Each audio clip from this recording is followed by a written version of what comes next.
All right, we're going to talk about complex numbers. And complex numbers are the numbering systems that the reals fall into. Okay, so complex numbers is those numbers that have a square root of a -1. All right, so you've probably been told that you can't take the square root of -1.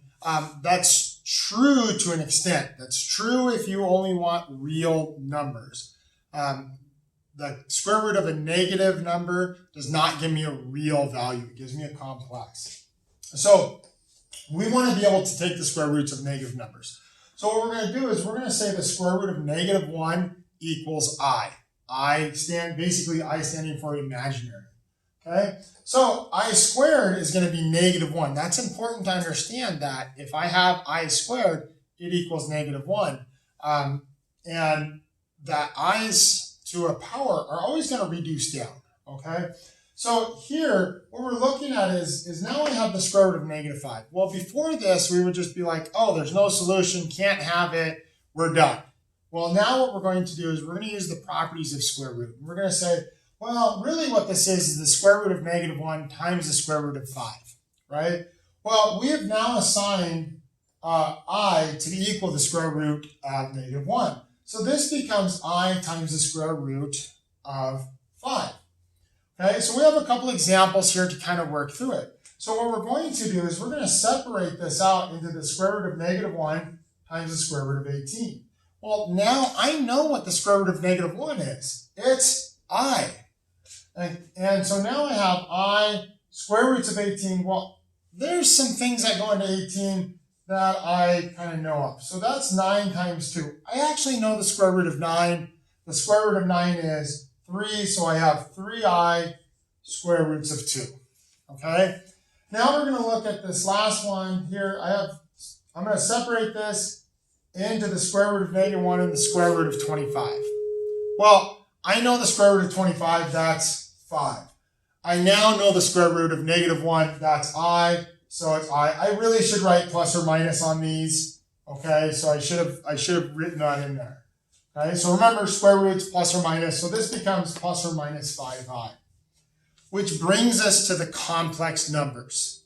So the complex numbers are in the form a plus bi, where a and b are actually real numbers. Okay, so those are going to be real numbers. I is my imaginary piece. So what we say is A is the real component of this, and BI is my imaginary component, okay? Now, you probably saw here that we can actually graph complex numbers, and we're going to use the A as our x-coordinate and the B as our imaginary component. So what we do is we set up this into an XY graph, and the y-axis becomes our imaginary axis. Our real is our x-axis. So when I'm graphing, so if I have 3 plus 2i, what I'm going to do is I'm going to go right 3, 1, 2, 3, up 2, 1, 2. There's my graph of it.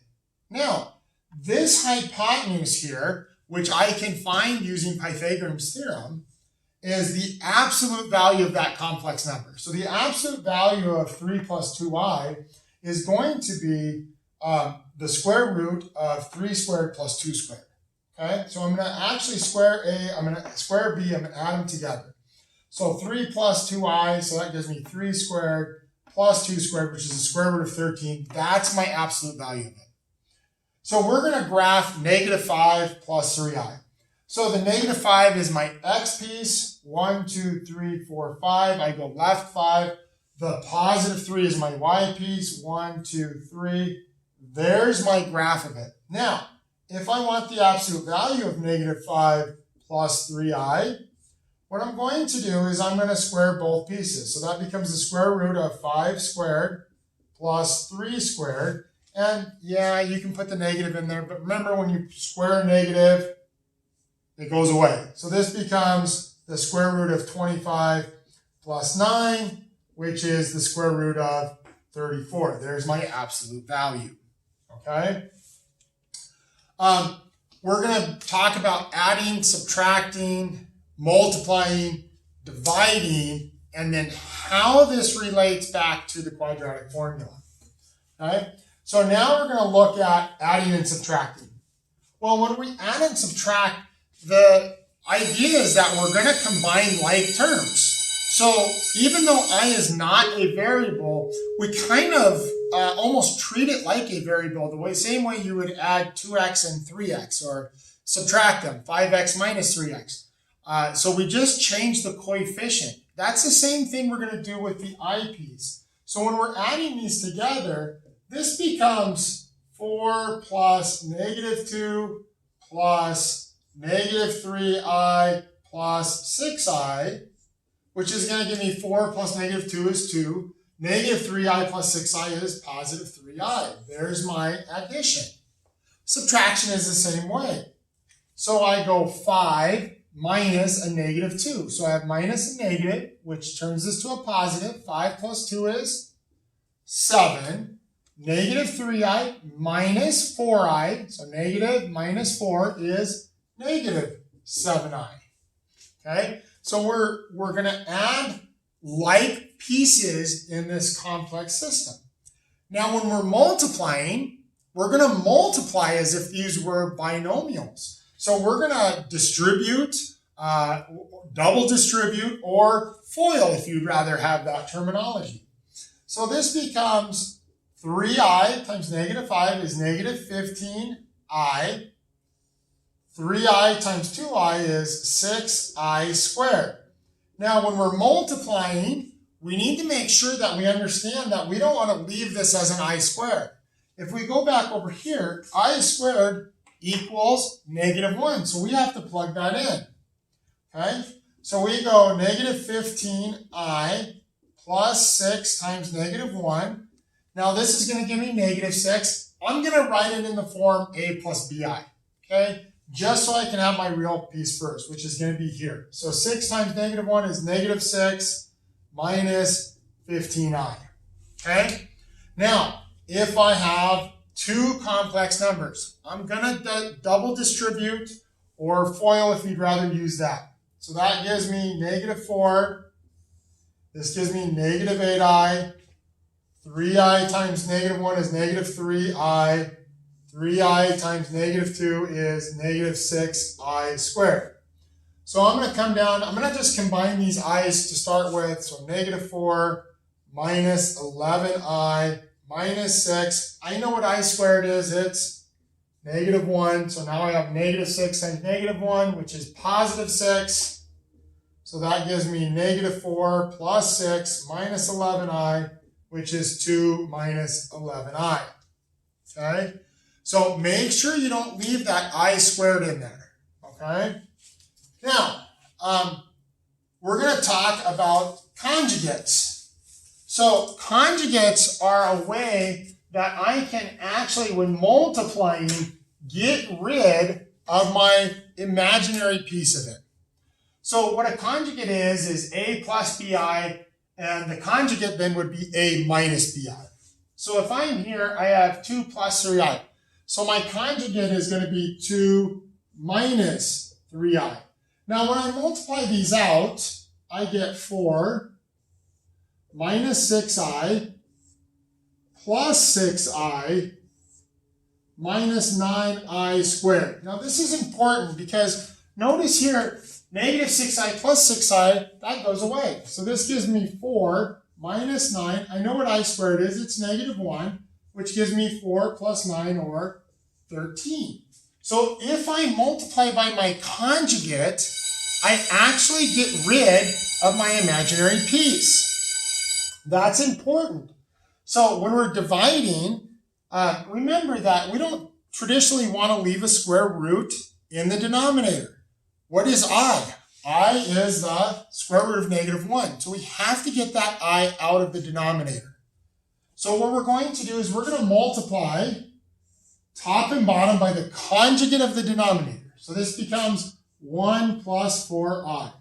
1 plus 4i over 1 plus 4i. So if I look here, this whole piece is 1. I don't change my problem if I multiply by 1. Okay? So now I'm going to FOIL this out. 2 times 1 is 2. 2 times 4i is 8i. 3i times 1 is 3i. 3i times 4i is 12i squared. On the bottom, I'm going to multiply it out. 1 times 1 is 1. 1 times 4i is 4i. Negative 4i times 1 is negative 4i. And then negative 4i times 4i is negative 16i squared. Okay? So I'm going to simplify the top. I'm going to do it kind of in one step. I know that I squared is negative 1, so this becomes negative. 2 minus 12 is negative 10. Plus 11i. All over these cancel out. I squared is negative 1, so this becomes positive, which is 17. There is a shortcut to finding this bottom, which is nice. So for some of you guys, you're going to be able to use that shortcut. The shortcut is, I don't really care about the signs down here. It just becomes a squared plus b squared. Simple enough, right? A plus b squared. Now, we're going to look at how this relates into a problem. So here's my problem. I want to know when this equals 0. So I'm going to find my a, b, c here. So this gives me 2, negative 3, and 5. I'm going to now use my quadratic formula. So negative 3 plus or minus the square root of negative 3 squared minus 4 times 2 times 5 all over 2 times 2. So this gives me 3 plus or minus the square root of 9 minus, so 4 times 2 is 8 times 5 is 40 all over 4. So now I have 3 plus or minus the square root of negative 31 over 4. Well, I know what the square root of negative 31 is. I can pull that negative out as an I. 3 plus or minus I, square roots of 31 over 4. There's my two complex answers. Okay? So understanding the complex number system helps you in solving these quadratics. It's another number system. The reals are a subset of it.